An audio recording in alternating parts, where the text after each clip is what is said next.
तो एक चीज पीछे जाके देख लेना, जहां मैंने अल बरूनी के बारे में लिखवाया था वहां एरो लगा के लिख लेना, इसका एक टाइटल था अल उस्ताद, ठीक है। या इसी को बोलते थे द मास्टर, क्योंकि मैंने बताया था ये अपने आप में काफी इसको नॉलेज थी, तो ये वहां पे ऐड कर लेना तुम लोग। ठीक है, हो गया। अब आगे लिखो, जहां मैंने बताया था construction works of Iltutmish, Iltutmish के निर्माण कार्य। Construction works of Iltutmish. पहला बताओ कोई मुझे।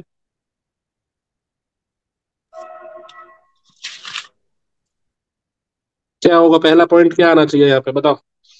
सर कुतुब कुतुब मीनार को इसने बनाया। हाँ बिल्कुल करेक्ट, लिखो आगे। इसने कुतुब मीनार का निर्माण पूरा कराया। He completed the construction of Qutub Minar. इसने कुतुब मीनार का निर्माण पूरा करवाया। He got completed the construction of Qutub मीनार।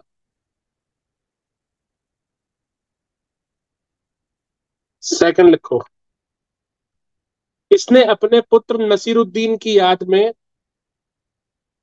सुल्तानगढ़ी मकबरा बनवाया। He got constructed Sultanghari tomb in the memory of his son Naseeruddin.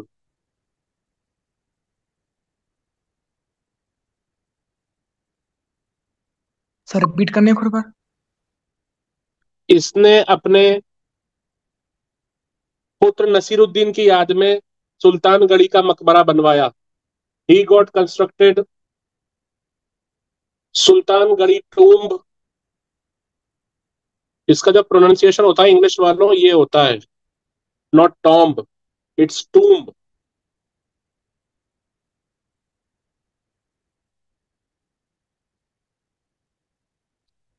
He got built या he got constructed Sultanghari tomb in the memory of his beloved son Naseeruddin.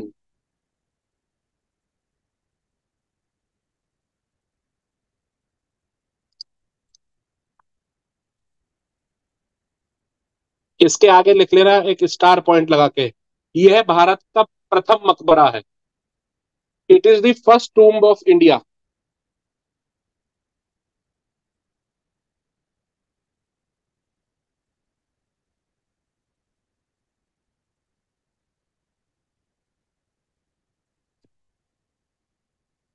It is the first tomb of India, यह भारत का प्रथम मकबरा है। Iltutmish is called as father of tomb. Iltutmish को मकबरों का जन्मदाता या जनक कहा जाता है।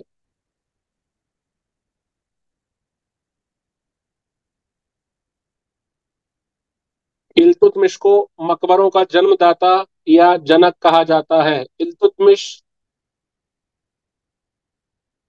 Is called as father of tomb.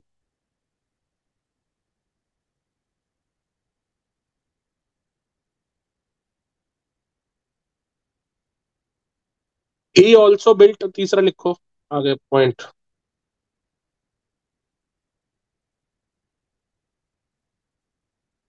हौज ए शमसी, हौज मतलब समझे आप, रिजर्वायर टाइप्स, पानी के लिए। ही ऑल्सो बिल्ट हौज ई शमसी। इसका नाम क्या था, शमसुद्दीन इल्तुतमिश। ठीक है, दिल्ली में ये भी।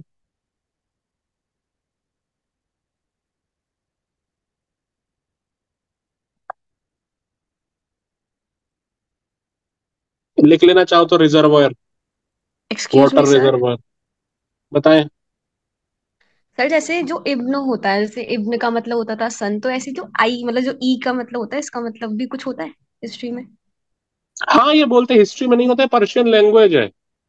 जैसे अच्छा। तहकीके हिंद, हिंद मतलब हिंदुस्तान, हिंदुस्तान का इतिहास, जो का होता है ना, का हिंदी में हम बोलते हैं, ऑफ, बेसिकली उसको बोलते हैं। ठीक है। क्लियर होगी बात?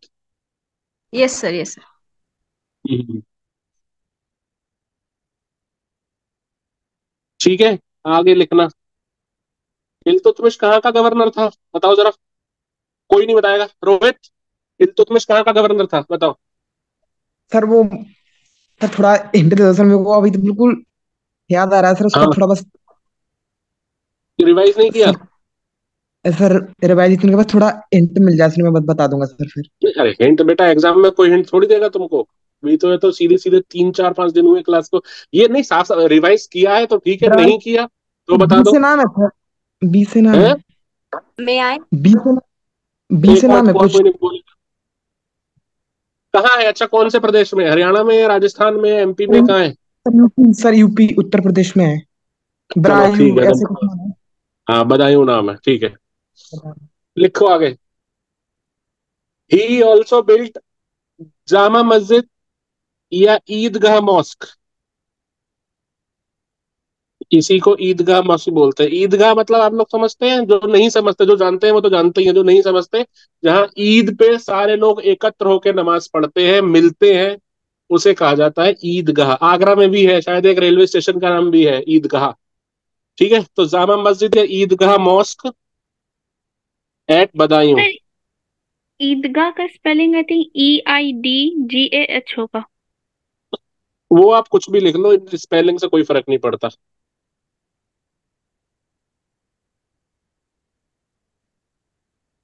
हिंदी वालों को तो लिख दें।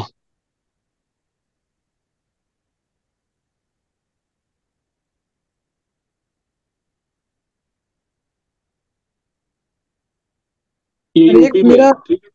सर एक मेरा डाउट है सर। पूछो। जामा मस्जिद सर हमारे यहाँ पर भी है सर, जामा बेटा मस्जिद। बहुत जगह होती है ऐसे, तो लाल किला आगरा में भी है और दिल्ली में भी है। उसमें क्या तो हो गया? मतलब, नहीं तो मतलब एक ही वो बहुत ऐसा। बड़े वास्ट लेवल पे होता है, जहाँ कई सारे लोग एकत्र होकर नमाज करते हैं, इबादत करते हैं। बड़ी मस्जिद अच्छा जो हुई उसको जामा मस्जिद कहा गया। अच्छा, दिल्ली मेरे को हो पता गई, है। पीलीभीत में भी है। पीलीभीत एक जगह पड़ती है तराई बेल्ट में, यूपी में। दिल्ली की जो जामा मस्जिद है उसी का रेप्लिका वहां किया गया है। आर्ट एंड कल्चर में सब पढ़ोगे, चिंता मत करो। अभी तो मैं सिर्फ लिखवा रहा हूँ। अगले लिखो, जल्दी जल्दी लिखो। सर हाँ, पूछिए शिवानी। सर ये प्लीज ये वाली लाइन रिपीट कर दीजिए, जामा मस्जिद जो आप बोल रहे थे। ठीक है, लिखिए।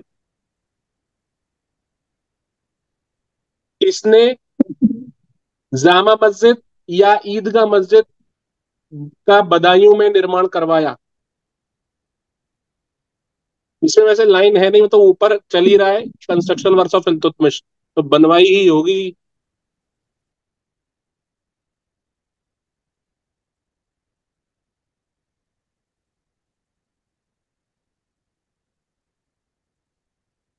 लिख लिया?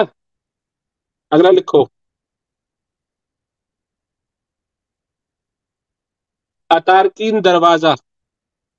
इंग्लिश वाले दरवाजा ही लिखना, गेट मत लिख लेना। अतारकीन दरवाजा।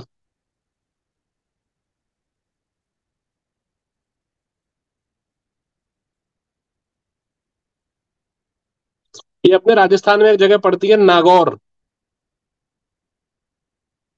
वहां बनवाया था।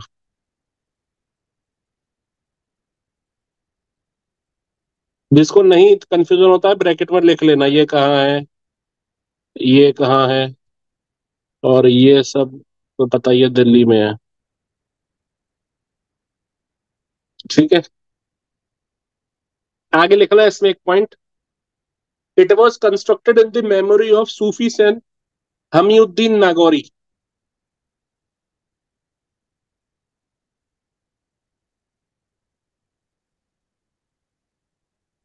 इसका निर्माण सूफी संत हमीदुद्दीन नागौरी की याद में किया गया।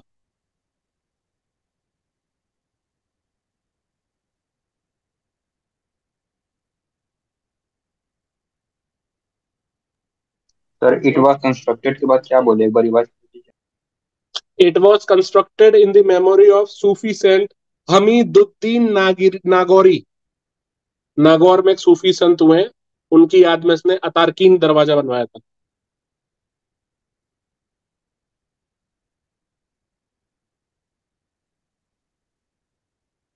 अगला लिखो, अलग से लिखना पॉइंट, मतलब ये इसका कंस्ट्रक्शन वर्क नहीं है, ये तो बेचारा मर गया था। लिखना टूम्ब ऑफ इल्तुतमिश।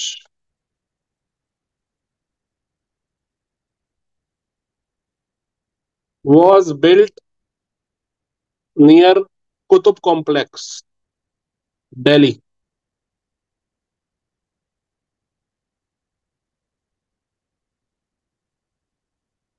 इल्तुतमिश का मकबरा दिल्ली में कुतुब प्रांगण में बना हुआ है।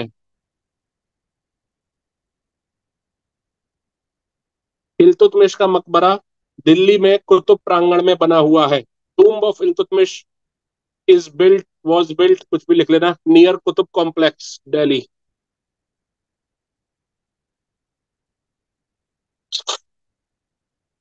और लिख लेना एक पॉइंट, इसके बाद में डिटेल में तो आपको आरुष सर पढ़ाएंगे। लिख लेना, it is constructed in squinch style. Hindi वाले भी यही लिखना।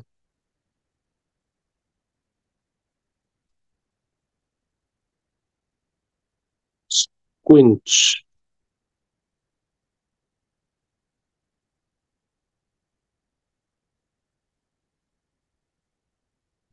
यह है स्क्विंच पद्धत शैली में बना हुआ है।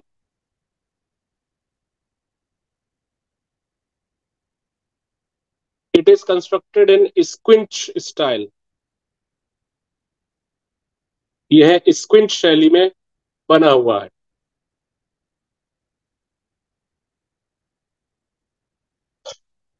ठीक है, लिख लिया? Yes sir. खुद दिखाता हूं तुम लोग को। ये देखो, ये होती है स्क्विंच शैली। कहने का क्या मतलब है, डिटेल में आरुष सर बताएंगे, मैं सिर्फ एक आपको ब्रीफ दे रहा हूँ, आपके आपके पेट में हौला ना उठे कि ये है क्या भला। ये डोम है ऊपर, ये पूरी इधर दिख नहीं रही है, ये ऊपर तक ऐसे डोम जाएगी, डोम समझ गए ना। अंदर भी इसमें ऐसे ऐसे आर्कुएट से बने हुए हैं। ये जो है, this is nothing but squinch style of architecture. ठीक है, समझ में आ गई बात? और देख लो ध्यान से, ये देखो अब समझो, ध्यान से निहारो इसको 20 सेकंड। यहाँ पे ऊपर डोम है, 3D स्ट्रक्चर पूरा, ये डोम जब आप वैसे देखेंगे। और अंदर जो ये वॉल्ट, इसको वॉल्ट भी बोलते हैं, कहीं कहीं आप पढ़ेंगे वॉल्ट नुमा। ठीक है, इसी को स्क्विंच बोलते हैं। कि जैसे आप सपोज करो, आपके बिस्तर पे एक चादर पड़ी है, ठीक है, चादर रखी हुई है, उसको जब आप ऐसे ऊपर उठाओगे तो एक उसकी शेप हल्की ऐसी हो जाएगी, नॉट एग्जैक्ट, तो ये स्क्विंच कर दिया आपने उसको। समझ में आई बात? आई समझ में कि यस नहीं आई? हाँ हम्म। जी सर। जी सर, आ गई समझ। ये देखो फिर आ गया ये हमारा वही फोटो, उसी का हेल्थ तुतमिश की मौत। ये आपका अतारकीन का दरवाजा है, नागौर राजस्थान का। इसमें भी कहीं ना कहीं थोड़ा, मतलब नॉट एग्जैक्ट लिखवाया हुआ नहीं है, हल्का सा वही चीज है। क्योंकि एक तो होता है भाई, जैसे बुलंद दरवाजा है, मतलब कोई भी चीज है आपने बनाई ऐसे, और यू आर्कुएट जिसको बोलते हैं, वो तो यहीं समाप्त हो गई। लेकिन जो ये चीज बनाई है आपने, इसके ऊपर भी कोई एक स्ट्रक्चर है। यहाँ स्क्वायर है, फ्लैट दिख रहा है ये, वहां पे बल्बस डोम नुमा था। ठीक है, तो इस पूरे को बोलते हैं स्क्विंच आर्किटेक्चर। और बाकी इसमें आपको थोड़ी सी राजस्थानी झलक भी दिखेगी कि छतरी नुमा थोड़ा सा बना दिया, बाकी ये स्क्विंच आर्किटेक्चर। ठीक है, चलो अब ये बताओ, कंस्ट्रक्शन वर्क हो गए, और लास्ट कौन सा शासक लिखा था? रुकनुद्दीन। Yes sir. हम्म, ठीक है। Yes sir. तो मैंने बताया था कि रुकनुद्दीन को इन्होंने बना दिया था उलेमा, उसकी इल्तुतमिश की एक वाइफ थी, उसने उलेमाओं को कह के।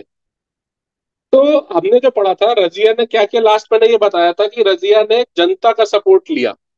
रजिया ने सोचा कि यहाँ तो अब कोई सुनने वाला नहीं, ये दुनिया, ये महफिल मेरे काम की नहीं, तो अब क्या करना है, जनता के पास ये गई।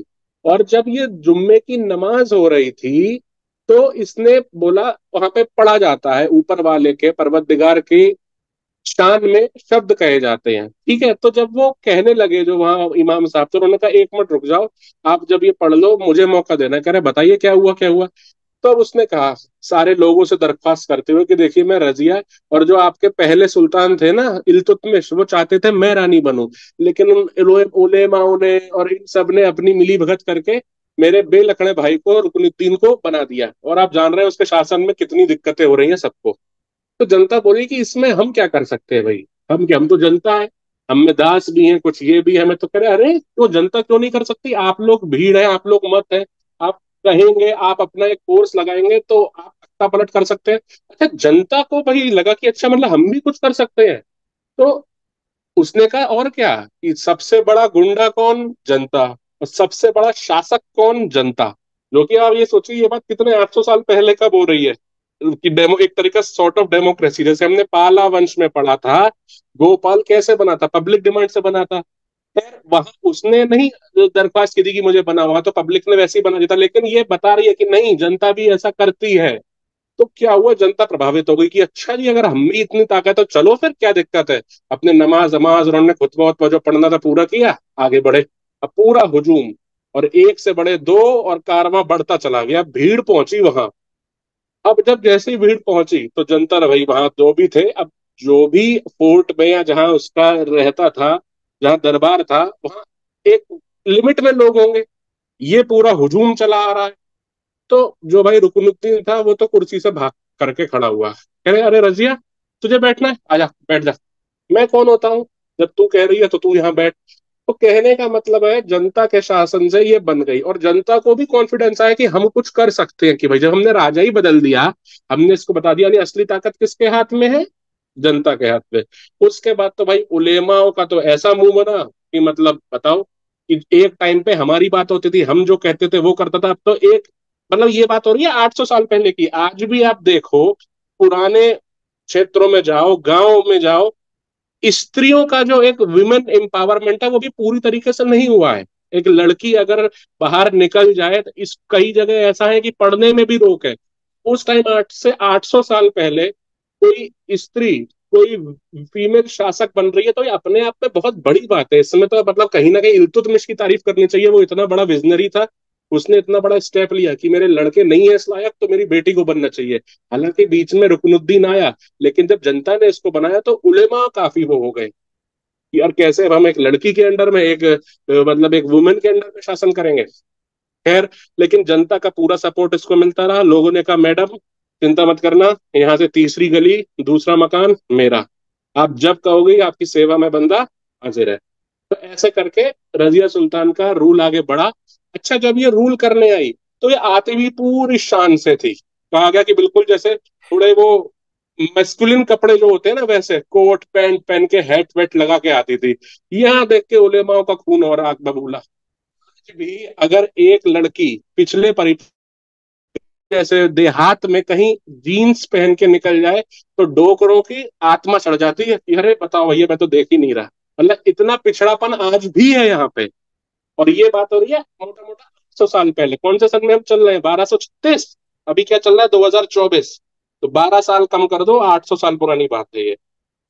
ऊपर से इसने उस पे बैठती थी सिंहासन पे, इन लोग को लगा कि चलो ठीक है यार, मतलब उस टाइम का ये था कि अगर चलो महिला भी है तो एक काफी नीचे स्टेटस था। आप देखेंगे जब आप पढ़ेंगे ऋग वैदिक काल एंशंट में, तो ऋग वैदिक काल तक तो महिलाओं का बहुत वर्चस्व रहा है। इवन आप ये देखेंगे लोप मुद्रा और कितनी कितनी हुई है कि वो यज्ञ भी कर रही हैं, सब कर रही हैं, लेकिन उसके बाद से स्टेटस डिक्लाइन होता नजर आया है। और ये उठता हुआ कब मिलेगा, जब आप देखेंगे मॉडर्न हिस्ट्री में सोशियोलॉजिस्ट मूवमेंट, कि जब राजा राम मोहन राय और ये सब लोग बातें करेंगे आगे कि पुनरुत्थान की, रिफॉर्म्स की, तब जाके एक वुमेन एम्पावरमेंट की भावना दोबारा से इंस्टिगेट होगी। तो ये जो पूरा एक ये डार्क फेज है इसमें ऐसा ही था। तो रजिया गई अपना कोट पैंट पहन के हैट लगा के और सिंहासन पे बैठी रजनीकांत स्टाइल, पैर पे पैर रख के, और उलमाओं की अंदर से अंदर आत्मा चली जा रही है कि क्या दिन आ गए, ये वो फलाना। ऊपर से ये आर्चरी में बहुत अच्छी थी, निशानेबाजी, घुड़सवारी, हंटिंग, शिकार सब में माहिर, और ये करती भी थी। लोगों को मतलब जलाने कहते हैं ना कि दुनिया जलती रहे, आप अपना जलवा कायम रखिए। लिखो, रजिया सुल्ताना।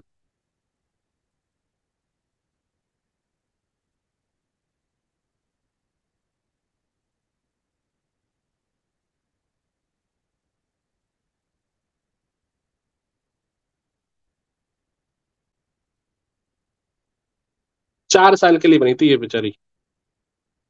अभी हम देखेंगे आगे क्या क्या होता है। और ऐसा भी बोलते हैं ना कि जो रजिया सुल्तान थी, जो पंजाब के गवर्नर से इनका कोई अफेयर था। पता चलेगा, अभी पता चलेगा, आगे आगे मत भागो भाई, सब बताऊंगा मैं भी। लिखो,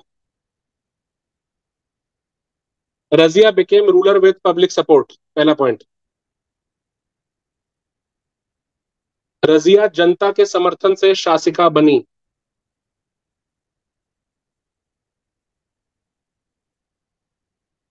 रजिया यूज टू वोर कुबा उला, ऐसे लिखना।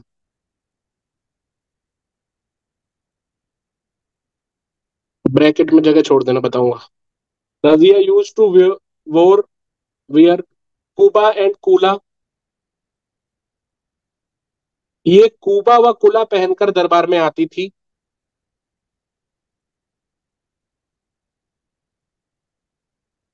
कुबा हो गया आपका, ब्रैकेट में लिख लेना जाएंगे लॉन्ग कोट टाइप का। हिंदी वाले लिख लेना लंबा चोगा।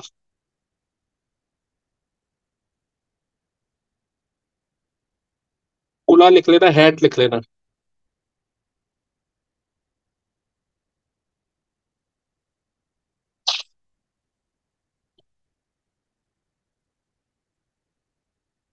Razia did many things like archery, horse riding, hunting.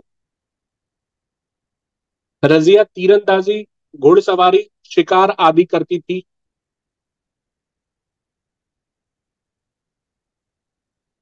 Razia तीरंदाजी, घुड़सवारी, शिकार आदि करती थी। Razia did many things like archery, horse riding, hunting.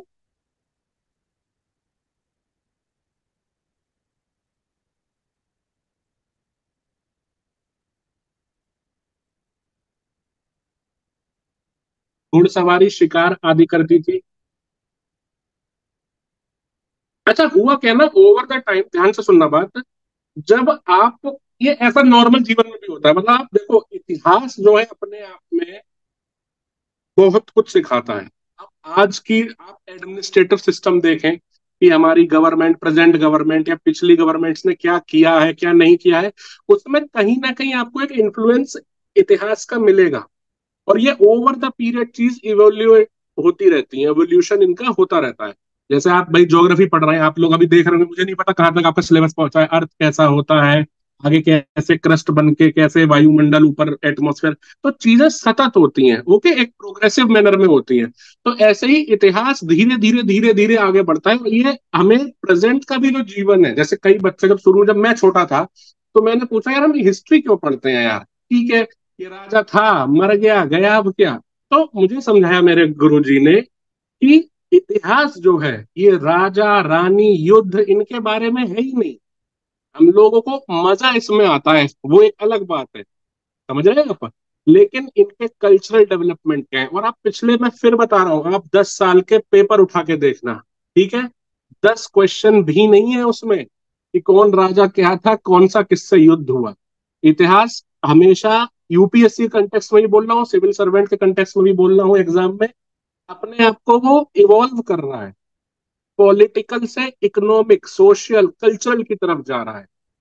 तो होता क्या है, आज भी आप देखें, बात कहाँ से शुरू हुई थी, अपने कंटेक्स्ट में मैक्सिमम जगह ये देखा जाता है कि आप जहां से उठते हैं, जिसकी वजह से आगे बढ़ते हैं, बाद में आप उसी को भूल जाते हैं, है ना।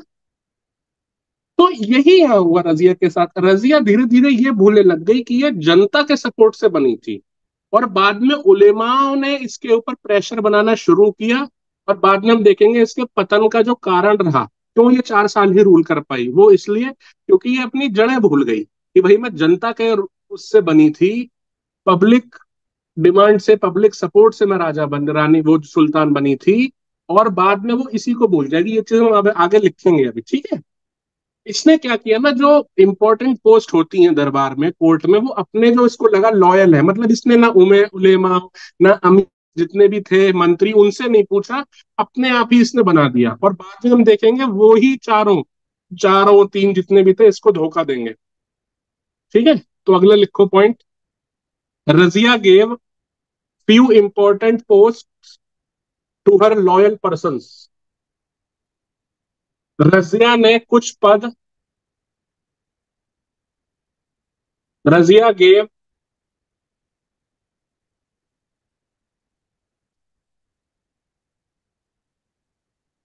Few important post, post S लगा लेना, post to her loyal person. Razia ने कुछ पद अपने वफादार लोगों को प्रदान किए, जो कि असलियत में वफादार थे नहीं, उसको इस चीज का इल्म नहीं था।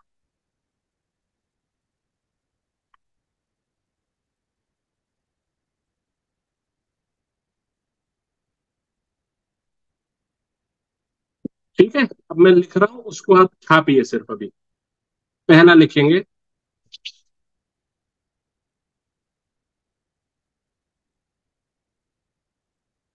अमीर आजिब। अभी पहले पोस्ट के नाम लिख लो, फिर सबके नाम लिखवाता हूं मैं, ठीक है।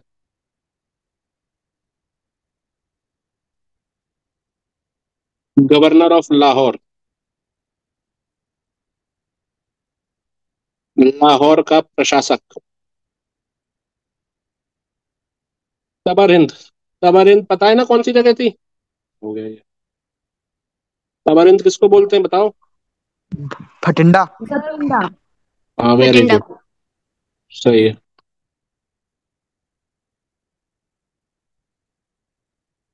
चार पोस्ट थी मेन मेन, जो इसने अपने नजदीकी कह लो, अपने लॉयल बंदों को दी थी, ठीक है।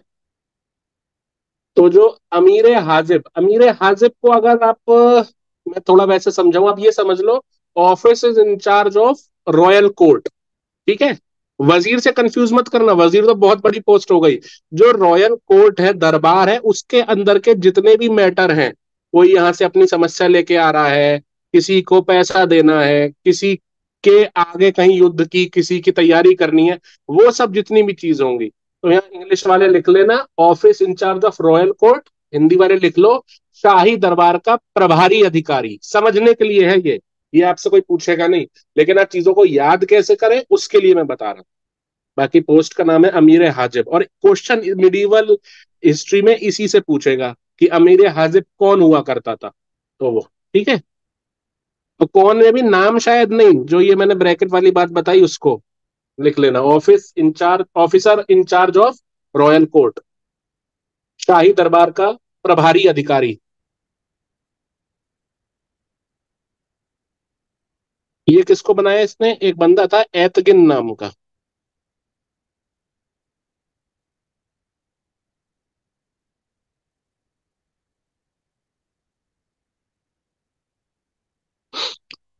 लाहौर का गवर्नर किसने बनाया? कबीर खान, बजरंगी भाईजान का डायरेक्टर।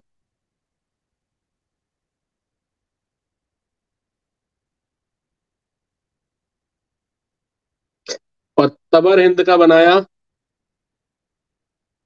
अल्तूनिया को।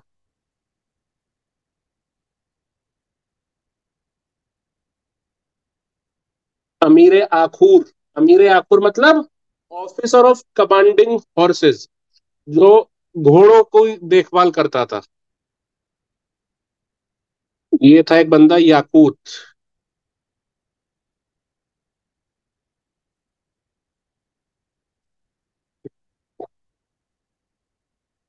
कितना लिख लो फिर बताना मुझे। Done sir. एक्सक्यूज मी लिख सर। लिया? जी बताएं कौन? सर रितीशा। हाँ बताइए। सर जैसे लाहौर है, मतलब लाहौर इंपॉर्टेंट पोस्ट पोस्ट इसलिए हो सकती है क्योंकि वो नॉर्थ वेस्ट से वो इन्वेजन्स का खतरा होता था।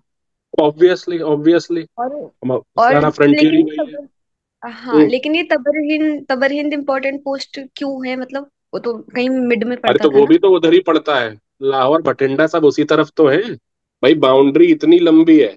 अब देखो खुद सोचो इस बारे में, भाई मैंने नाम भी लिया मजाक मजाक में आप लोग को, कबीर खान। बजरंगी भाईजान मूवी सबने देखी है। अब वो क्या कहता है कि ये वाला चेक पोस्ट खोल दो, तो भाई ये वाला चेक पोस्ट हो गया, मान लो अभी अभी अभी जो हमारा बॉर्डर नेशन कौन है, पाकिस्तान। उस टाइम तो पाकिस्तान भी अपना ही था भाई, तो बॉर्डर तो कई सारे हैं ना। तो लाहौर भी इंपॉर्टेंट हो गया, बठिंडा भी इंपॉर्टेंट हो गया, इसमें क्या डाउट है? Okay sir. क्लियर हुई बात? जी जी। और किसी कोई डाउट? भाई बता देना। देखो तुम लोग, ये तुम लोग को अगर ये लग रहा हो कि यार मास्टर डांटता बहुत है, मैं डांटता नहीं हूँ भाई, मैं ऐसा नहीं हूँ। मैं आप सबसे बहुत प्यार करता हूँ, मैं चाहता हूँ आप लोग हम लोग का हाथ पकड़ के अधिकारी बनो। आप खुद बताओ अगर ऐसा होता, हमने, आप खुद देखो, आप लोग टेलीग्राम में देखते हैं 80-85 लोग हैं, क्लास लेने आते हैं 12। भाई तुम उन 12 से अलग हो, तो तुम 12 को या 15 को कभी कभी एक अलग लेके हम चलेंगे, साथ उनका भी है। जितने जुड़ते जाएंगे कारवा बढ़ता जाएगा। भाई अभी क्या देखा, रजिया सुल्तान जब बनी तो धीरे धीरे लोग जुड़ते हैं ना, लेकिन जो शुरू से हैं वो आप अपने आप को, आप ऑलरेडी आप भीड़ से अलग हैं। ठीक है, तो मेरा डांट प्यार उसको कभी भी आप बुरा ना माने, मैं आपके भले के लिए ही कह रहा हूं, क्योंकि ये मेरे साथ चीज, मैं कोई इतना समझदार नहीं हूं, हो सकता है कई चीजें मैं भी गलत बोलता हूं, लेकिन ये बात पक्की है मैंने जीवन में आप लोग से ज्यादा गलतियां करी हैं। हम भी ये करते थे, मेरी भी अपनी क्लास में मेरे पिताजी आज तक डांटते हैं कि यार तुम बात सुना करो। और बात ये सही है, आप सब कल को अधिकारी बनेंगे, ये आदत हटनी चाहिए। एग्जाम निकल भी गया, जो आगे का जीवन है वो बहुत कठिन है। ठीक है, तो इस चीज को समझिए, मैं प्यार से भी समझा रहा हूँ, डांट के भी समझा रहा हूँ, और उसको अंगीकार करिए, उसको फॉलो करिए। ठीक है? ठीक है अमन, किसी बात का बुरा मत मानना, और लगे तो सीधे बोल देना कि आपको ऐसा नहीं कहना चाहिए, चाहे अलग से कह देना अगर क्लास में नहीं कहना। Am I no clear? Sir. Yes sir. हाँ बस ठीक है। मैं आप लोगों को मैं गारंटी देता हूँ, मैं ये नहीं कह रहा भाई देखो ऊपर वाले ने जो लिख दिया वो तो आप करोगे ही। आप आईएएस भी बन सकते हो, पीसीएस भी बन सकते हो, प्रधानमंत्री भी बन सकते हो, होम मिनिस्टर भी बन सकते हो, लेकिन बेहतर इंसान होना चाहिए। जिस कुर्सी पे कल आप बैठेंगे उस कुर्सी की शान बढ़नी चाहिए कि हाँ भाई ये है फला फला, गजब क्या अधिकारी रहे हैं। समझ रहे हैं बात आप लोग मेरी? मैं सिर्फ आपको यहाँ हिस्ट्री नहीं पढ़ाऊंगा, मैं आपको जीवन के भी पाठ पढ़ाऊंगा। और आज नहीं, 5 साल बाद से, 10 साल बाद से आप कहोगे और आपको ये टाइम याद आएगा कि हाँ यार ये बात थी, और मेरा भी सीना चौड़ा होगा कि यार बताओ अपना पढ़ा हुआ बच्चा यहाँ निकला। ठीक है, अब सुनना बात बहुत ध्यान से, आगे बढ़ते हैं। अब इसने क्या किया, अमीर हाजिब पता चल गया क्या है, ये जो मेन कुछ पोस्ट थी ये अपने अपने बंदों को दे दी, जो कि इसको खुद नहीं पता था ये इसको धोखा देंगे। एतकीन भी धोखा देता है, कबीर खान भी धोखा देता है, अल्तूनिया भी देता है, ये नहीं देता, आगे बताऊंगा मैं। तो सबसे पहले जो इसको धोखा दिया वो दिया किसने, कबीर खान ने। तो एक पॉइंट अलग से लिख लेना स्टार बना के, first revolt against Razia was done by him, Kabir Khan.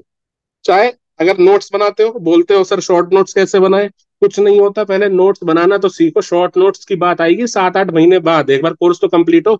लेकिन तब भी मैं आपको आइडिया दे देता हूँ, यही एरो लगा रखे लिख दिया, first revolt against Razia was done by him. Razia के विरुद्ध प्रथम विद्रोह इसने किया था, बस हो गया।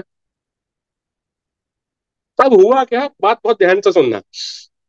इधर उलेमा खुश हुए, यार देखो इसने हमसे तो पूछा नहीं था, बिना पूछे अपने अपने, इसको लगा ये तो बड़े इसके सगे हैं, और सगा कोई नहीं, देखो अपना ही इसका दगा देगा, तो उलेमा मनी मन खुश हुए। लेकिन इसको बोला भी, देखा सुल्ताना, हम तुम हमसे पूछती तो ये नौबत आती, बताओ तुमने इतनी इंपॉर्टेंट पोस्ट किसी को दी और वो अब दगा कर गया। तो यहां से ना, इस पर्टिकुलर इंस्टेंस से रजिया थोड़ा थोड़ा दबना शुरू हो गई उलेमाओं से।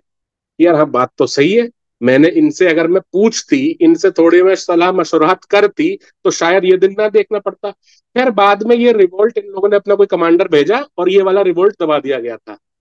उधर क्या हुआ, उलेमाओं ने सोचा कि यार ये तो चीज सही है। उलेमाओं ने ये जो बंदा है आपका एतकीन, इसको कॉन्फिडेंस में लिया। कह रहे भाई एतकीन इधर आ, तू क्या काम करता है? कह रहे अरे क्या काम करता हूँ, अमीर हाजिब हूं मैं, इस कोर्ट में, इस दरबार में एक परिंदा भी पर नहीं मार सकता। कह रहे अच्छा, और इसके बाहर? कह रहे बाहर, बाहर का क्या मतलब, बाहर का बाहर वाले जाने। कह रहे बस इतनी औकात है ना तेरी। कह रहे तू हमारा साथ दे, अगला राजा तू बनवा बहराम को। बहराम भी रजिया का एक दूर का भाई था। और हम तुझे एक अलग ही पोस्ट तैनात करके देंगे। हम तुझे नायाब मुमलिकात बना देंगे। और नायाब मुमलिकात एक तरीके से आप समझ लो एडवाइजर टू अ किंग हो गया। कह रहे कि बस किंग जो होगा, जो सुल्तान होगा, वो नाम का होगा, तू जो कहेगा उसी पे सुल्तान साइन करेगा। तो पहले तो उसको बड़ा अच्छा लगा, कह रहे अच्छा जी, कह रहे लेकिन अगर मेरे हाथ से ये भी निकल गया, कह रहे तो विश्वास तो कर, हम उलेमा है भाई। अब देख रजिया ने हमारी बात नहीं मानी, उसको बना दिया कबीर खान, दगा दे गया नहीं दे गया। तू हमारी बात सुन, हमारी मदद कर, तू बहराम शाह को राजा बनवाने में, और फिर हम तुझे बनवाएंगे नायाब मुमलिकात। तो एतकीन उलेमाओं की तरफ आ गया था। ठीक है। धोखा नंबर टू। धोखा नंबर वन कौन? कबीर खान। धोखा नंबर टू एतकीन। अब सुनना, आगे सुनना बात, अभी सब लिख पाऊंगा, पहले सुन लो। उधर क्या हुआ, ये जो पटियाला आप कह लो, बठिंडा कह लो, तबर हिंद कह लो, इस जगह का राजा कौन बना हुआ है? राजा क्या बल्कि प्रशासक कौन बना हुआ है? अल्तुनिया। ये सब देख के अल्तुनिया को तो पता चला कि यार इसने भी दगा कर दी, इसको भी उलेमा कुछ कर रहे हैं, अपनी तरफ बुला रहे हैं, तो मैं क्यों ना इस सिचुएशन का फायदा उठाऊं। इसने तबर हिंद में अपने आप को इंडिपेंडेंट घोषित कर दिया, मतलब स्वतंत्र, कि मेरा दिल्ली सल्तनत से कोई लेना देना नहीं है, मैं अपना खुद का राजा हूँ, मेरी खुद की प्रजा, तुम लोग जो भी टैक्स हो गए सब मेरा, तुम्हारा सब कुछ मैं ही हूँ, मेरा दिल्ली से कोई मतलब नहीं है। ये बात जब रजिया को पता चली, उलेमाओं को भी पता चल गई, तो उलेमाओं ने बोला यार ये मौका सही है। रजिया को हम बोलेंगे कि भाई तू तो जाके तबरिन देख कैसे उसकी, देख तेरा दूसरा बंदा धोखा दे रहा है। भी रजिया को एतकीन के बारे में नहीं मालूम है, कबीर खान धोखा दे चुका है, उलेमाओं ने एतकीन को अपनी तरफ कर लिया है, और इसी मौके पे अल्तुनिया ने भी धोखा दे दिया। तो उलेमाओं ने बोला रजिया से कि देख लो जी, कबीर खान ने धोखा दिया, ये दिया, और आपने हमारी बात नहीं मानी, अगर आप मान लेती तो ये दिन देखना नहीं पड़ता। ये और ज्यादा प्रेशर में आ गई, और ये अपना जो ये था ना अमीर आकूर, कौन, याकूत, इसको लेके निकली इधर तबर हिंद पे अटैक करने। इधर उलेमाओं को मौका मिल गया पीछे, इन्होंने इधर राजा बना दिया किसको? बहराम शाह को। और नई एक पोस्ट क्रिएट कर दी नायब मुमलिका, जैसे मैंने बताया, किसको? एतकीन को बना दिया वो। अच्छा, कई हिस्टोरियंस कहते हैं, जो कि इसका इतना एविडेंस नहीं है, हो सकता है आपने कहीं और पढ़ा हो, तो आपने ये भी सुना हो कि जो याकूत था ये एक अफ्रीकन वो था, एबिसीनियन कह सकते हैं, जिसको सिंपल भाषा में अगर मैं कहूँ, इतना डीप में भी मत जाना, नीग्रो। नीग्रो जानते हो? समझ गए? Chris Gayle. Yes sir. हाँ, मतलब क्रिस गेल एग्जैक्ट नहीं है, क्रिस गेल तो इधर का है, कोस्टा रिका और बाहामास का। अफ्रीकन आप समझ लो, इतना समझो। कहते थे कि रजिया सुल्तान और याकूत का अफेयर था, लेकिन मैक्सिमम स्टूडेंट्स ने माना है कि नहीं, ऐसा नहीं था। ये उलेमाओं की और अमीरों की एक साजिश थी इसको बदनाम करने की, क्योंकि जब ये जो उलेमा थे ना, ये एतकीन के पास गए थे इसको भड़काने की, यार तू आजा हमारी तरफ, ये याकूत के पास भी गए थे, लेकिन याकूत वफादार था। अच्छा, ये होता भी है नॉर्मली भी, कि अगर कोई वफादार हो तो आदमी कहता है अच्छा तेरा कुछ लगता है क्या उससे, एक आदमी बोल देता है ये। तो ये कहानी यहाँ से प्रचलित हो गई कि याकूत उसका प्रेमी था, अफेयर था रजिया का, लेकिन ऐसा कुछ सच है नहीं। खैर, तो याकूत को लेके ये कहाँ चली गई? अल्तुनिया पे अटैक करने। कौन? रजिया सुल्तान। ये दिल्ली, यहाँ से रजिया चली किसके साथ? अपने कमांडर चीफ और सेना के साथ, साथ में याकूत भी था, और इधर आ गई। ये दिल्ली है, इधर भटिंडा साइड, तबर हिंद मान लो, पटियाला मान लो, कुछ भी मान लो, मोर और लेस। अब तो हम डिवाइड कर दिया, पहले तो वो पूरा एक एरिया था, ये तो प्रेजेंट नाम है। बेसिकली ये क्या है? तबर हिंद। अब जब ये इधर आई तो इसको पता चला, अल्तुनिया को, कह रहा अच्छा ये बात, तो इनके बीच में युद्ध तो क्या ही होता, इसको पहले ही भनक पड़ गई थी इस बात की। तो इन्होंने पहले से आर्मी लगा रखी थी, आर्मी आर्मी में लड़ाई हुई, और रजिया और याकूत को बना लिया बंदी। और याकूत भाई वो वैसे ही, मतलब अब लोग कह रहे हैं वो उसका लवर था, लेकिन नहीं, वो अपने मतलब एक है भाई, हमारी सुल्तान है, उसके लिए हम जान दे दे, कौन सी बात आ गई। तो याकूत को तो ये लोग मरवा देते हैं। कौन मरवा देते हैं? तबर हिंद में अल्तुनिया। ठीक है। अब होता क्या है, इधर रजिया बनी हुई है बंदी, उधर रजिया को ये भी पता चल जाता है कि यार उलेमाओं ने तो दगा कर दी, वहां बहराम शाह जो मेरा दूर का भाई है, कजिन है, कुछ भी है, उसको राजा बना दिया। तो इसने दिमाग लगाया कि मैं करूं क्या। तो जो भाई जहां ये जेल में बंद थी पटियाला में, ये सामने जो भी जेलर था उसको बुलाया, कह रहे जेलर साहब इधर आओ। कह रहे हाँ जी बताइए। कह रहे मुझको सुल्तान मतलब आपके राजा से मिलना है, आपके बादशाह से, सुल्तान जो भी कौन, अल्तुनिया। कह रहे नहीं नहीं वो ऐसे नहीं मिलते। कह रहे अरे मिलवाओ तो आप उनसे, आप लोग कल को मुझे मार दोगे, मरते आदमी की आखिरी ख्वाहिश तो सुनो। कह रहे अल्तुनिया को बताया कि वो आपसे मिलना चाहती है। कह रहे हाँ बुलाओ क्यों नहीं। अब रजिया अल्तुनिया से मिलती है, और रजिया जो है वो अल्तुनिया से कहती है कि अल्तुनिया तेरी ना बहुत छोटी सोच है, तेरी सोच छोटी है। कह रहे क्यों क्या हुआ। क्या तू ये स्टेट पीसीएस के चक्कर में पड़ा हुआ है। अरे तुझे मैं यूपीएससी दिलवाती हूँ, आईएएस बनेगा तू, आईएएस वाईएएस बनो, कहाँ तुम पीसीएस के चक्कर में पड़े हो। तो उसने कहा अच्छा वो कैसे। कह रहे एक काम कर, बठिंडा तेरा है, तू यहाँ राज करता है। बोला हाँ उसमें क्या कहने की बात है, तो कोई शक है। कह रहे दिल्ली पे कौन बैठ गया है, बहराम शाह। कह रहे तू एक काम कर, तू मुझसे निकाह कर ले। कह रहे उसमें उससे क्या होगा। कह रहे जब तू मुझसे निकाह कर लेगा, तू मेरा शौहर बन जाएगा, और हम जाके दिल्ली पे अटैक कर देंगे, तो दिल्ली के सुल्तान में। अब जब मैं सुल्ताना हूँ, सुल्तान हूँ, मेरा शौहर तू है, तो तू भी इनडायरेक्टली राजा हो गया ना। तो वो बोला बात तो ठीक है, बात तो सही है, ऐसे बोला वो। उसके बाद ये दोनों गए और दिल्ली जाके हमला करते हैं, लेकिन वहां क्या होता है, हार जाते हैं। वहां जो सेना होती है उलेमा, अमीर और बहराम शाह की, वो इनको हरा देती है, क्योंकि वहां एतकीन जैसा काबिल होनहार नायाब मुमलिकात बैठा है। अल्तुनिया बोला रे रजिया तेरे यूपीएससी के चक्कर में ना मेरा पीसीएस भी चला गया। जो बठिंडा पे भी कब्जा उन लोगों ने कर लिया, कह रहे तूने बड़ा गंदा मरवाया। तो ऐसे करके इसका पतन होने लगा। उसके बाद जब ये दोनों वापस दिल्ली से हारे हारे आ रहे थे, तो इधर हरियाणा में एक जगह पड़ती है आपके, कैथल। ठीक है। कैथल में कुछ लुटेरे आए, डाकू आए, वो इन दोनों को मार के चले गए। तो इसमें सबसे बुरा बच्चों किसके साथ हुआ। मुझे अल्तुनिया पे बड़ी दया आती है। आईएएस तो वो बनने से रहा, और जो वो एसडीएम जहाँ बना था वो भी कुर्सी उसकी गई, और मौत मिली सो अलग। इतनी बात समझ में आई। यहाँ तक कोई डाउट इस कहानी में। आवाज आ रही नो है नहीं आ सर। रही है मेरे को। No sir, no sir. Sir चलो लिखो फिर। हाँ बोलो भाई। सर जैसे ये अल्तुनिया अपने आप को मतलब स्वतंत्र शासक घोषित कर दिया, तो सर ऐसे मतलब मतलब स्वयं से ऐसे कर लेते थे कि कोई देता अरे था। और क्या, अरे अभी आप आगे पढ़ेंगे भाई, अभी तो पढ़ाई शुरू हुई है। ये इंडिया है, इतना बड़ा मतलब बहुत गंदा इंडिया बना दिया, माफ करना। अब ये समझो दिल्ली ये है, ये तो हम पढ़ते हैं यहाँ से नाम चल रहा है दिल्ली दिल्ली दिल्ली। अरे दिल्ली जगह तो इतनी है, आप देखेंगे सबसे ज्यादा आगे जाके बंगाल में विद्रोह हर चीज ज्यादा हुई है, क्योंकि डिस्टेंस बहुत है। जब पहले तो आप अपनी, ये आदमी पावरफुल बन गया ठीक है, जब तक आपको पता चलेगा और इसके साथ लोग जुड़ गए, तो ये अपने आप में पावरफुल हो गया, और इसको लगता था कि यार ठीक है अब क्या, हमें क्या जरूरत, दिल्ली बैठा रहे, अब अपना independent.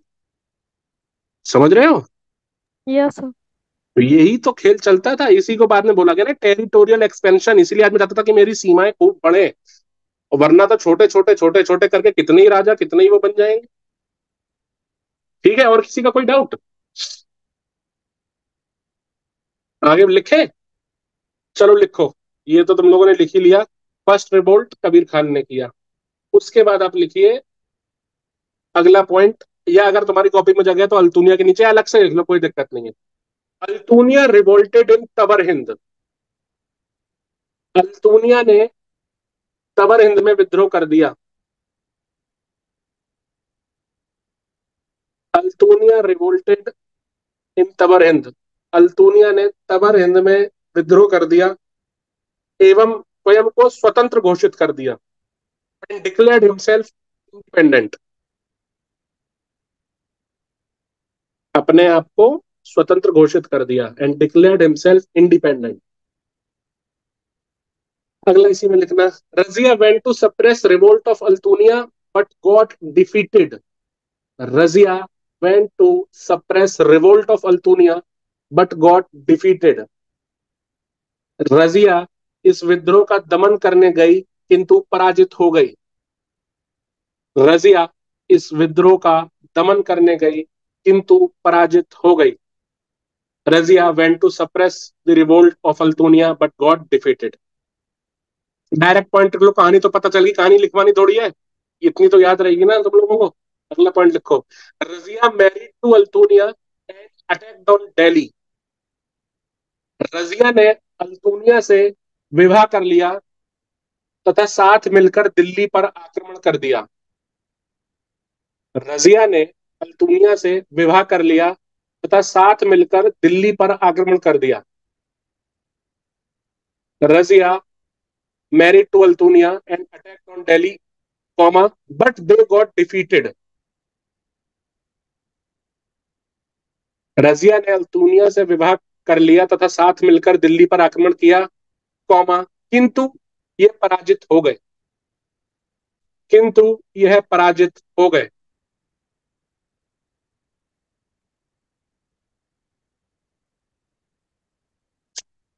Next point, while returning back to Tabarhind, Tabarhind वापस लौटते समय, या वक्त समय लिख लो, तबरहिंद वापस लौटते समय, while returning back to Tabarhind at Kaithal, ये लिखा है स्पेलिंग देख लेना, हरियाणा में पड़ती है भैया अपनी जगह, ठीक है, डिस्ट्रिक्ट है कैथल, डिस्ट्रिक्ट है ना आरुसर, कैथल आरुसर है नहीं है, at Kaithal yes sir, robbers, Kaithal district. हाँ जी जी जी जी, रॉबर्स किल्ड रजिया, डाकुओं ने रजिया की हत्या कर दी।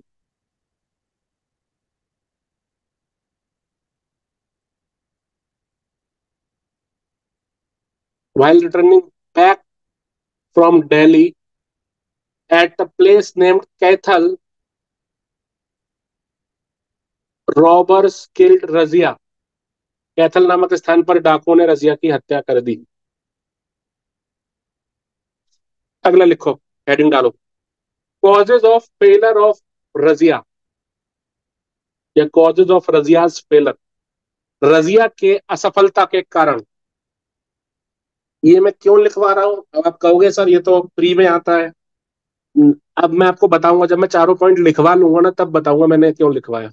लिखो, रजिया के असफलता के कारण, causes of failure of Razia. सीधे सीधे टू द पॉइंट लिखना है, कोई लैंग्वेज नहीं बनानी। पहला लिखना, एम्बिशंस ऑफ अमीर्स, अमीरों की महत्वाकांक्षाएं।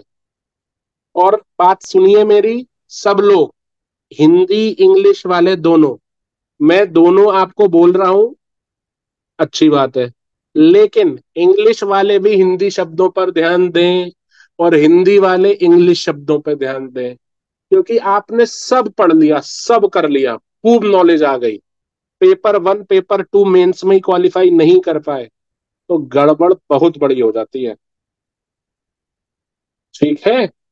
तो जिनकी हिंदी अच्छी नहीं है, वैसे हिंदी मैं जानता हूं किसी की अच्छी होगी ही नहीं, क्योंकि हम लोग बहुत टूटी फूटी और ये सब मतलब बकवास बोलते हैं। जो लिखने वाली हिंदी होती है वो तो अलग लेवल की है, उसके लिए आप लोग को मेहनत करनी शुरू कर देनी चाहिए, क्योंकि अभी आपका ना एक बहुत स्मूथ टाइम पीरियड है।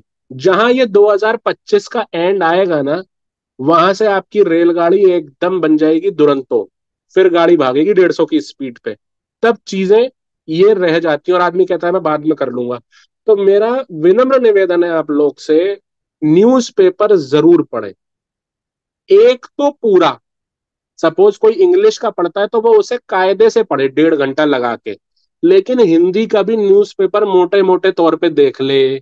ऐसे ही जो हिंदी मीडियम वाले बच्चे हैं वो हिंदी का न्यूज़पेपर 1.5 घंटा लगा के पढ़ें, लेकिन इंग्लिश का भी देख लें, बाद में वो पता नहीं चलता इसका मतलब क्या है, ठीक है।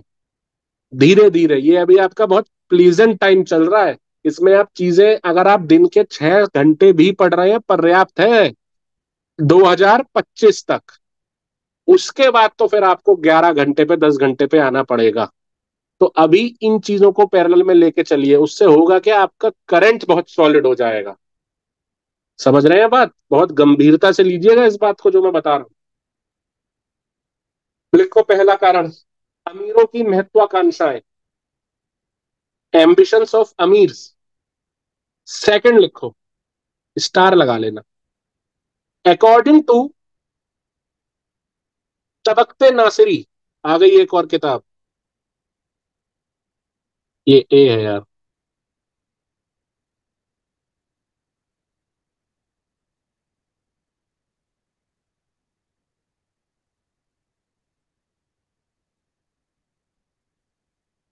According to Tabaqat Nasiri of Minhaj ul Siraj, बोलो इसको अभी अभी, माइक चाहे ऑन मत करना लेकिन इसको बोलो, जहां बैठे हो बोलो इसको। तबक्ते नासिरी मिनहाज उल सिराज, ये नाम ऐसे ही याद होंगे, इसका और कोई वो नहीं है way out. Tabaqat Nasiri of Minhaj ul Siraj, Minhaj ul Siraj की तबकाते नासिरी के अनुसार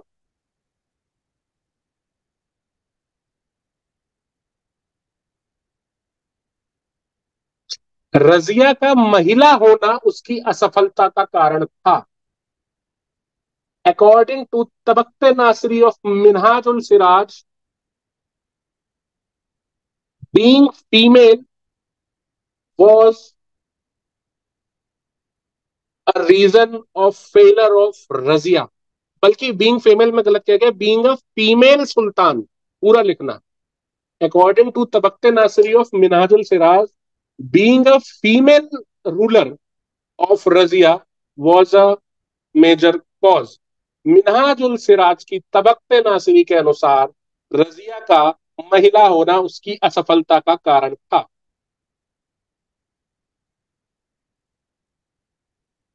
तीसरा पॉइंट लिखो, सिर्फ इतना लिखो, शी लेफ्ट दिल्ली, पता ही है रिवोल्ट सप्रेस करने गई थी। She left Delhi to suppress the revolt of Altunia, इसने अल्तूनिया के विद्रोह के दमन के लिए दिल्ली छोड़ दी थी।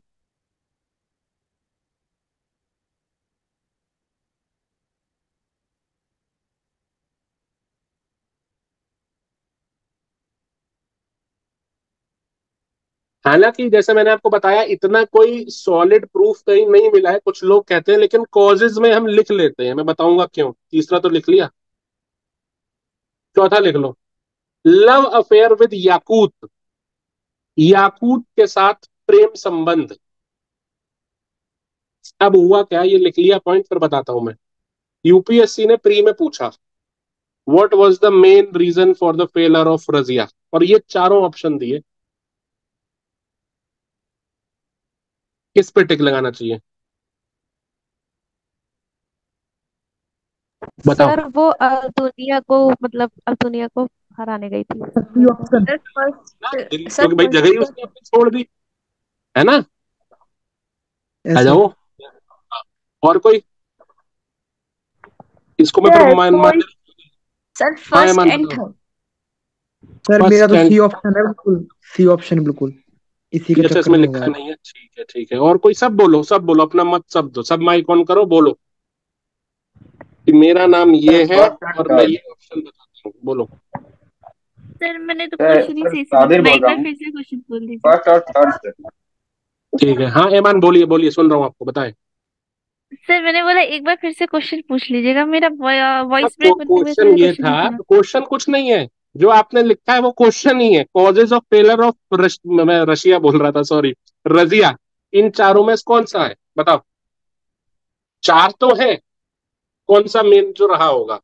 भाई बता रहे हैं बच्चे, दिल्ली अम, छोड़ के यहाँ अपनी गद्दी सर छोड़ के उसका चले गए। जो सबसे मेन है ना सर, वो सबसे मेन हम्म, सेकंड वाला है, अकॉर्डिंग टू जो तबाकत मिस्री है, क्योंकि फीमेल नासिर होने की नासिर वजह से ही वो, सॉरी नासिर, हम्म, तो जी, फीमेल होना ही उनका मेजर कॉजेज था। बिकॉज अगर वो फीमेल हम्म, नहीं होती, मेल होती, तो उनके हम्म, अगेंस्ट कोई उतनी स्ट्रांग तरीके से खड़ा नहीं होता जितना उनके फीमेल होने जी की वजह से जी उन पे जी। ऑब्जेक्शंस लगे।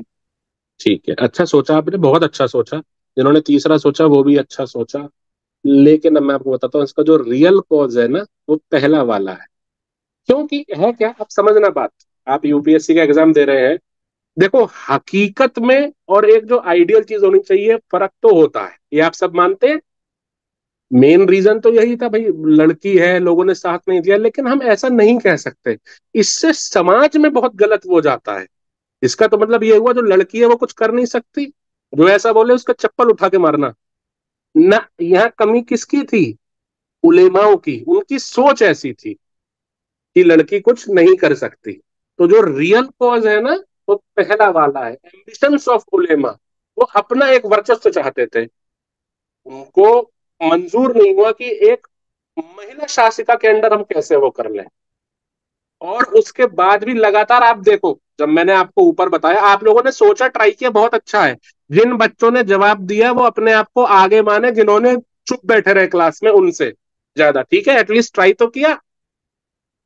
क्योंकि कारण चारों ही है अपने आप में, ये चारों कारण कहीं ना कहीं है, लेकिन मोस्ट जो सबसे सॉलिड बनेगा वो पहला ही बनेगा। अब आप देखो, उलेमाओं ने एक तरफ एतगीन को जाके वो बोल रहे हैं, इधर याकूत के भी कान भरे, हालांकि याकूत माना नहीं। तो ओवरऑल जो यहाँ पे रहेगा, एम्बिशंस ऑफ जो अमीर्स है, ambitions of Ulema, ambitions of elite जो थे, वो रियल कॉज रहेगा। तो आपको इसमें कुछ नहीं करना, पहला पॉइंट जो है लिखा है उसके आगे एरो लगा के लिख लो, रियल कॉज, वास्तविक कारण। पल्ले पड़ गई बात? Yes sir. यस।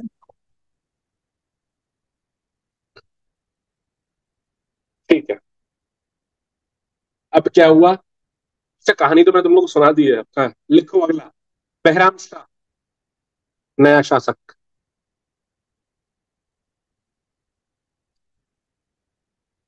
ये भी ज्यादा रहा नहीं था बेचारा, 2 साल में इसको आ दिया था इसको। लेकिन हम लिख क्यों रहे हैं? एक तो हमें पता होनी चाहिए क्रोनोलॉजी, ऊपर से इसके टाइम मैंने आपसे क्या कहा था, एक नई पोस्ट क्रिएट हुई थी, कौन सी? लिखेंगे, मेहंदी वाले लिख लो, बहराम शाह।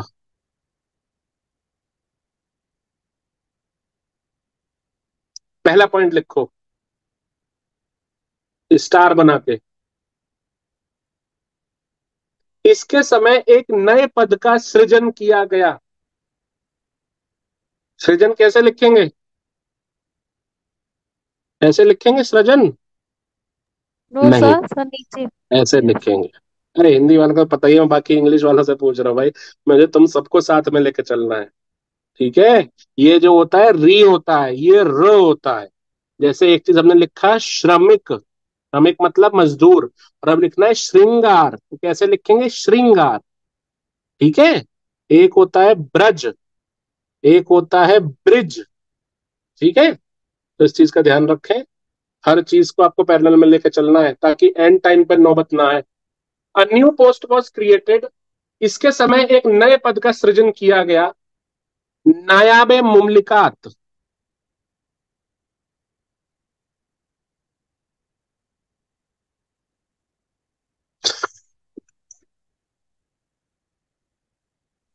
सॉरी, नायाब, इसको बस भी आप लिख लो, ब्रैकेट में करके लिख लेना, adviser to king, adviser of king, जो भी लिखना है लिख लो, राजा का या सुल्तान का सलाहकार।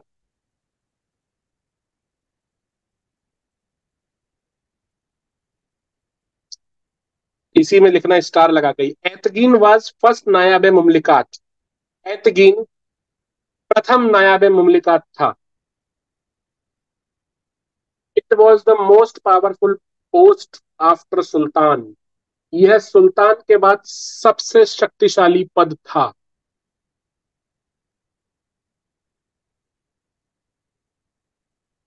सर, जी, सर अभी आपने क्या बोला? मैंने क्या बोला? क्या बोला भाई मैंने? यह सबसे शक्तिशाली पद था, प्रथम नायाब मुमलिकात एतगीन, और यह सबसे शक्ति, सुल्तान, शायद सुल्तान के बाद सबसे शक्तिशाली पद था। After Sultan it was the most powerful post.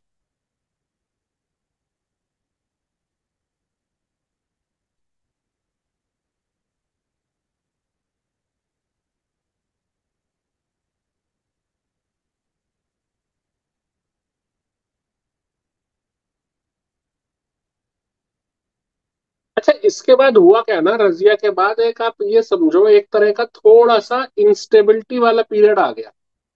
मतलब जो भी राजा बहराम शाह भी अपने आप में कोई काबिल, अब देखो ना 2 साल टाइम पीरियड है, किसी की तबीयत खराब हो गई, किसी ने रात में ज्यादा देर तक इंस्टाग्राम चला लिया, सुबह उठा ही नहीं सो के, तो ये सब चीजें चलती रही, एक पीरियड ऑफ इंस्टेबिलिटी रहा।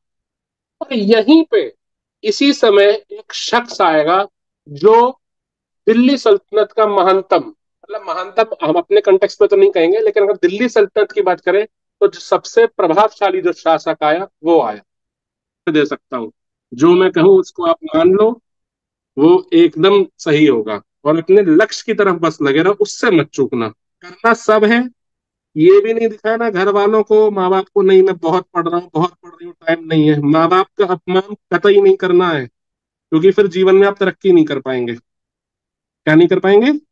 तरक्की नहीं कर पाएंगे। माँ बाप और बड़ों का सम्मान करते चलिए, और अपने को, अपने ईश्वर को, खुदा को भजते रहिए, उसको शुक्रिया अदा करते रहिए कि आप, उसने आपको इस लायक बनाया कि आप इस एग्जाम की तैयारी कर रहे हैं।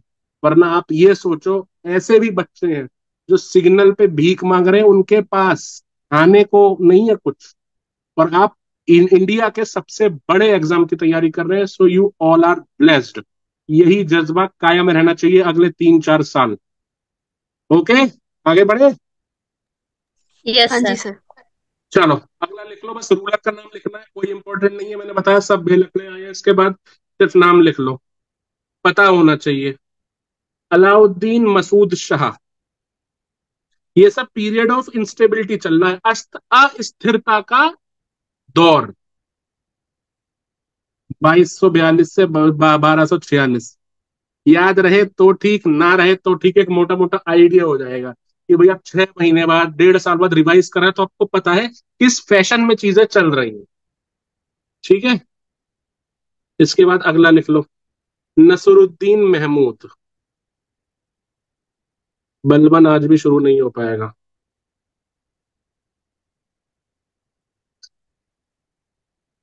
जल्दी जल्दी अब तुम लोग लिखो, कहानियां बहुत हो गई। लेकिन सर हमें तो मजा ही कहानियों में आता है। समझ यस में आनी सर। चाहिए चीजें। शिवानी को सबसे अच्छी लगती है कहानियां है।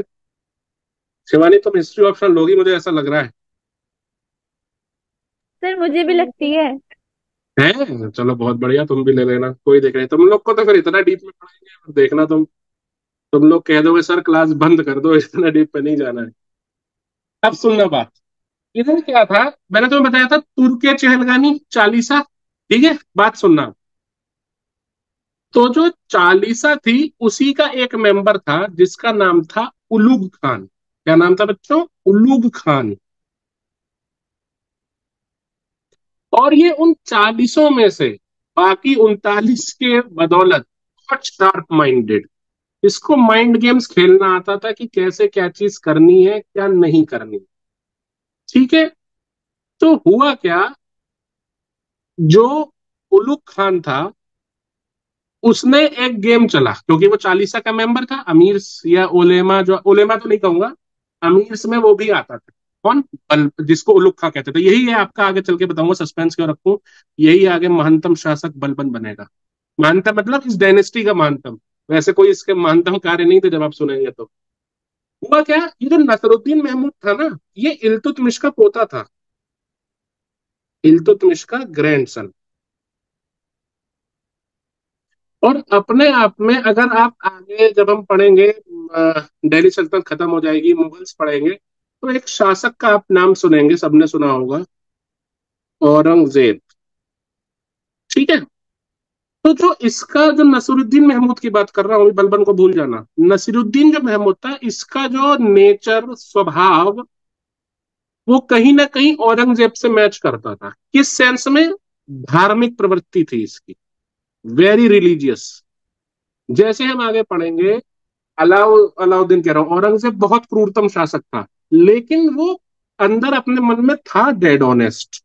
आज तक मतलब जब भी वो था, उसने कभी जो भी स्टेट रेवेन्यू आया, जो भी राजस्व आया, उस तक उसने एक चीज का उपयोग नहीं किया कि नहीं ये तो भाई जनता में बांटो, राज दरबार और हमारा जो स्टेट है उसके काम में लगाइए आप। एम्पायर है जो, कुरान लिखता था, टोपियां बनाता था, उससे जो इनकम होती थी उस पे रहता था। और सेम ये ऐसा था कौन, नसरुद्दीन महमूद, कि कुरान की प्रतिलिपियां, भाई पहले तो प्रिंटर नहीं होते थे ना, आज तो आपने एक चीज लिखी, लगा दी फोटो स्टेट, प्रिंटिंग कर दी। पहले तो सब हाथ से ही कॉपीज बनती थी, जिसे हिंदी में प्रतिलिपि कहते हैं। तो ये हाथ से कुरान लिखता था और बाजार में किसी को दे दी, बेच दी, जो भी है, और टोपियां बनाता था, उससे इसकी इनकम होती थी। लेकिन जो अलाउद्दीन, सॉरी बार बार अलाउद्दीन निकल रहा है, जो औरंगजेब था वो इससे काफी आगे था। कौन था वो, जगीरा टाइप। जगीरा देखिए, चाइना की मूवी, महानतम महानतम कमीना शासक किसको कह सकते हैं, औरंगजेब, लोमड़ी से भी तेज उसका दिमाग। वो नसरुद्दीन में नहीं था। ये यहाँ पे मतलब जो इक्विवेलेंसी मैंने बताई है, ये मत समझ लेना कि औरंगजेब सिर्फ धार्मिक प्रवृत्ति में उसके बराबर का था, ये नसरुद्दीन महमूद। ठीक है, तो इस चीज को याद रखना कि जैसा औरंगजेब मुगल में हम पढ़ेंगे, वैसा ही उस धार्मिक प्रवृत्ति का, रिलीजियस नेचर का कौन था, नसीरुद्दीन महमूद। अब हुआ क्या, उलुग खान यानी बलबन, उसको लगा 40 का तो मेंबर था, उसने कहा मैं इसको शासक बनवाता हूँ। इसने कह कुआ के इसको राजा बनवा दिया। और बाद में बलबन ने अपनी बेटी की शादी नसरुद्दीन महमूद से कर दी। जब शादी कर दी तो बलबन ने कहा कि दहेज में हमने तो तुमको दे दी अपनी, मतलब बेटी के साथ क्या दिया, पूरा राजपाट, अब तुम भी तो हमको कुछ दो। जो मैंने बताया नायाबे मुमलिकात, वो पोस्ट ले ली बलबन ने। अब आप समझो क्या गेम है, तिगड़म देखो इस बंदे का दिमाग। पहले तो 40 में तो ये था ही, ठीक है, नसरुद्दीन महमद को, जो कि इल्तुतमिश का पोता था, उसे बनवाया इसने राजा, अपनी बेटी का ब्याह करवा दिया उससे। और बाद में पोस्ट ले ली कौन सी, नायबे मुमलिकात। और मैंने ऊपर क्या लिखवाया था, ये अपने आप में मोस्ट पावरफुल पोस्ट थी। किसके बाद, सुल्तान के बाद। अब जब सुल्तान ही बेलखड़ा निकल गया, तो सारी पावर किसके हाथ में आ गई, बलबन के हाथ में। ठीक है, अब लिखो थोड़ा, फिर आगे बात करते हैं। नसरुद्दीन महमूद के बारे में पहले लिखो। He sir was grandson of Iltutmish. हाँ जी बोलिए। तो सर ये क्या इनकी पोस्ट नहीं थी क्या, बलबन की, तो इनको दिया गया था? कौन सी पोस्ट किसकी नहीं थी, सर अब यहाँ समझ नहीं आया, प्लीज दोबारा बता मैं भी दीजिए। लिखवाऊंगा, अभी लिख लो तब समझ में आ जाएगा। लिखो लिखो लिखो। ही was grandson of Iltutmish. अभी ये नहीं लिखना है तुम्हें, मतलब ये नहीं, ये लिखना, इसके अंदर लिख रहे हैं हम नसरुद्दीन महमूद के अंदर।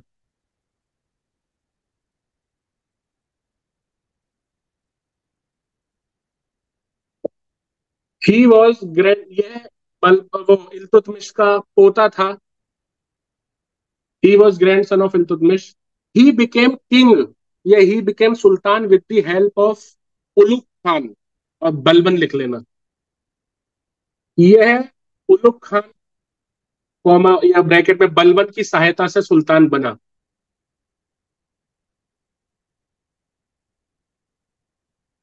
ही was son in law of Balban.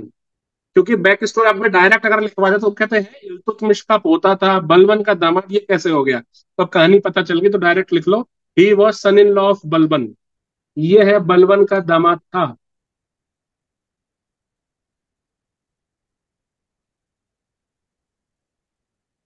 अब लिखो शिवानी, तुम्हें समझ में आएगा।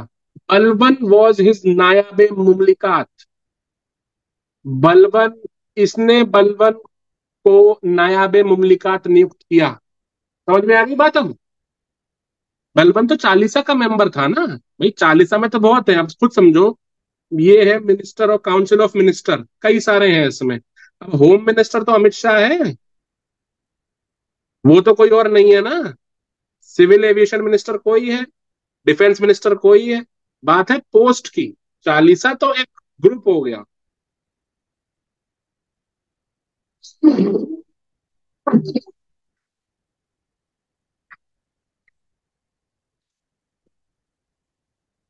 क्या बताओ,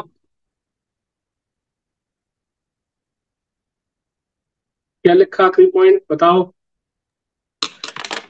Balban appointed him as a Naib Mumlikat. ठीक है ठीक है ठीक है ठीक है ठीक है। अब क्या हुआ ना, इधर जो अमीर थे वो थोड़ा चिढ़ने लगे, क्योंकि यार 40 में बहुत लोग थे और बलबन का जो तबका था, जो उसकी हायरार्की थी, वो काफी नीचे थी। मैंने आपको पिछली क्लास में लिखवाया था कि ये भी दासी तो था बलबन। लिखवाया था ना, नहीं लिखवाया था? बोला तो करो तुम लोग। Yes sir. हाँ यस सर। जी जी जी जी, बस हो गया, दो ने बोल दिया, हो गया। तो जो बाकी अमीर थे वो कहीं ना कहीं चिढ़ने लगे कि यार बताओ, ये सीधे नायब मुमलिकात बन गया। और काफी इसके खिलाफ साजिशें रची गई। और नसीरुद्दीन महमूद को भी कहा गया कि वाह जी, आप तो सही हो, आप राजा तो बन गए, चलो ठीक है। अपने अपने ससुर को ही बना दिया नायब मुमलिकात। ये तो वही हो गया ना, परिवारवाद, नेपोटिज्म, ये क्या चल रहा है ये। तो काफी प्रेशर बना। तो लगभग ये बात है 1-2 साल के लिए, लगभग 1253-54 के आसपास, इसको, बलबन को, नसीरुद्दीन महमूद ने इधर अपने हरियाणा में जगह पड़ती है हांसी, हांसी, हिसार डिस्ट्रिक्ट है ना, हिसार, वहां हांसी पड़ती है, यहाँ का गवर्नर बना दिया। अब जब यहाँ का गवर्नर बना दिया तो 1-2 साल तो इसने काट लिए, लेकिन बलबन ने भी बहुत तगड़ा पलटवार किया। इसने मौका पाकर 4-5 जो ज्यादा बोल रहे थे, उछल रहे थे अमीर, ये ऊपर वाले, इनका मर्डर करवा दिया, इनकी हत्या करवा दी, और वापस आ गया। और जब ये अब वापस आया, वापस आके फिर इसने वही अपनी नायब मुमलिकत पोस्ट अज्यूम करी। इसने एक रॉयल इंसिग्निया मतलब आप क्या समझो, शाही प्रतीक, जैसे इंसिग्निया होता है भाई, कोई इंस्पेक्टर है तो उसके 3 स्टार है, डीआईजी हैं तो उनके 3 स्टार और एक तलवार है, ऐसे होता है। इसको प्रतीक चिन्ह हो गया ना ये। तो इसने एक चिन्ह अपना शाही प्रतीक बनवाया, छतरी टाइप की, छत्र जिसको कहते हैं हम, वो बनवाई इसने। और मतलब लोगों को लग गया कि भाई ये अपना वर्चस्व बढ़ा के ही रहेगा, कि इसे तो भाई जब राजा ने भेज दिया, सुल्तान ने, लेकिन ये वापस आके इसने जो पलटवार किया है, कमबैक किया है, वो बहुत तगड़ा किया है। और अब तो ये अपना ये भी चलवा रहा है। तो आगे हम देखेंगे अगला राजा कौन बनेगा, बलबन। तो इसमें अगला पॉइंट लिखो, लास्ट क्या लिखा था फिर से बताना। Balban was last point. appointed by as नायब ए मुमलिकात। ठीक है ठीक है ठीक है, अगला लिखो। मतलब अभी हम नसीरुद्दीन महमूद के बारे में लिख रहे हैं। He had to appoint Balban as governor of Hansi. Jhansi मत लिख लेना भैया, हांसी है ये, हरियाणा में पड़ती है जगह, हिसार डिस्ट्रिक्ट में।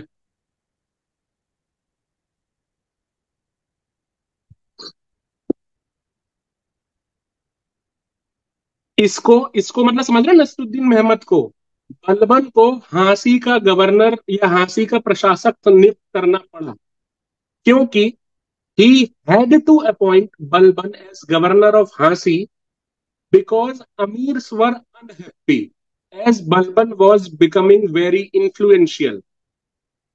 He had to appoint Balban as governor of Hasi because amirs were unhappy as Balban was becoming very influential. इसको इसने बलबन को या इसको बलबन को हांसी का प्रशासक बनाना पड़ा, क्योंकि बलबन की महत्वाकांक्षा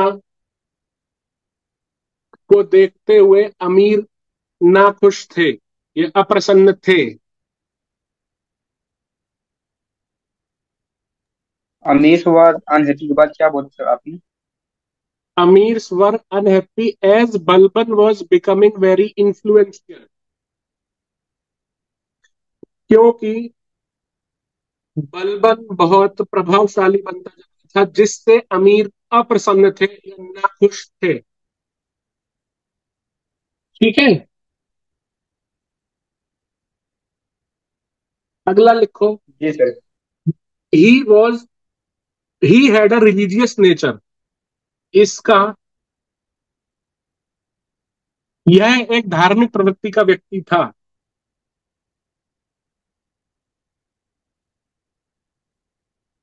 ही हैड अ रिलीजियस नेचर, यह एक धार्मिक प्रवृत्ति का व्यक्ति था। अगला पॉइंट, अपनी जीविका हेतु टोपियां बनाता था, वह कुरान की प्रतिलिपियां लिखता था। अपनी जीविका हेतु टोपियां बनाता था एवं कुरान की प्रतिलिपियां लिखता था। He, for his income, he used to make caps and used to write copies of Quran.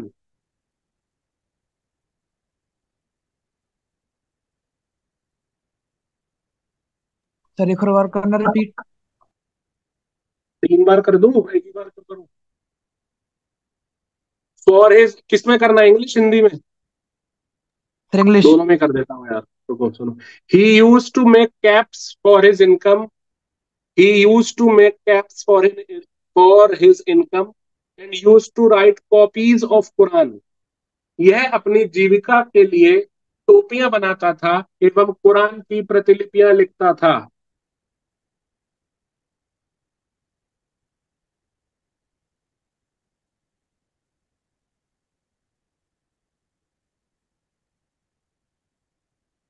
ठीक है।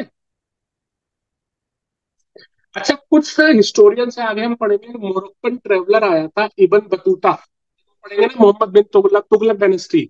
उस टाइम मोरक्को से ट्रेवलर आया था। इसकी शायद एक किताब है, किताब है रहला, रहला करके एक किताब है। रहला मतलब होता है ट्रेवल्स, वोयाज। ठीक है। तो इब्न बतूता हो गया, एक ईसामी एक हिस्टोरियन हुआ है। ये क्या बोलते हैं ना कि जो बलबन था, इसी ने बाद में पॉइजन दे दिया था, इसको जहर दे दिया था, किसको? नसीरुद्दीन महमूद को। और बाद में फिर खुद गद्दी पे बैठ गया था। अगला पॉइंट लिखो इसमें, महमूद डाइड इन 1265, 1265 ईस्वी में। और जब मैंने लिखवाया इंग्लिश वालों और हिंदी वालों दोनों, अगर मैं सन लिखवा रहा हूं तो इंग्लिश में CEAD जो लिखना है वो लिखो, और हिंदी वाले ईस्वी जरूर लिखा करो। महमूद डाइड इन 1265 CE और 1265 ईस्वी में महमूद की मृत्यु हो गई।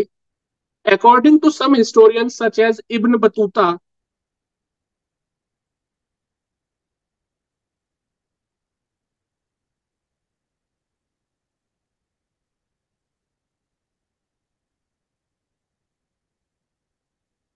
कुछ इतिहासकारों की माने तो जैसे इब्न बतूता और ईसामी, देख लेना भैया इसको, बड़ी ईसामी, कुछ इतिहासकारों की माने तो जैसे इब्न बतूता और Isami, according to some historians such as ibn Battuta and Isami, Balban poisoned his master Nasiruddin and ascended the throne. Balban ने अपने सुल्तान नसरुद्दीन महमूद को जहर देके मार दिया और खुद गद्दी पे बैठ गया। Balban poisoned his master Nasiruddin and ascended the throne. Balban ने अपने सुल्तान नसरुद्दीन को जहर या विष दे दिया और खुद गद्दी पर बैठ गया। ठीक है।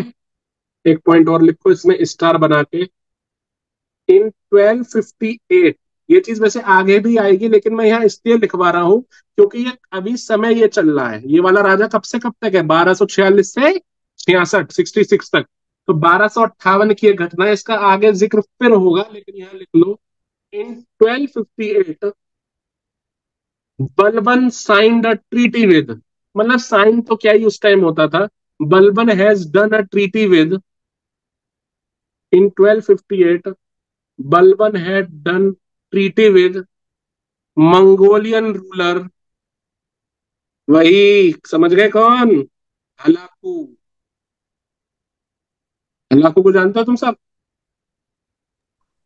Yes sir. मुझे भूल गए हलाकू को, हलाकू को मत भूलना भाई। नहीं सर, याद है। हाँ। सर एक कौन है सर? 1200 लिखो, लिखो 1258 ईस्वी में बलबन ने मंगोल के शासक हलाकू के साथ संधि कर ली। Balban had done a treaty with Mongolian ruler Hulagu.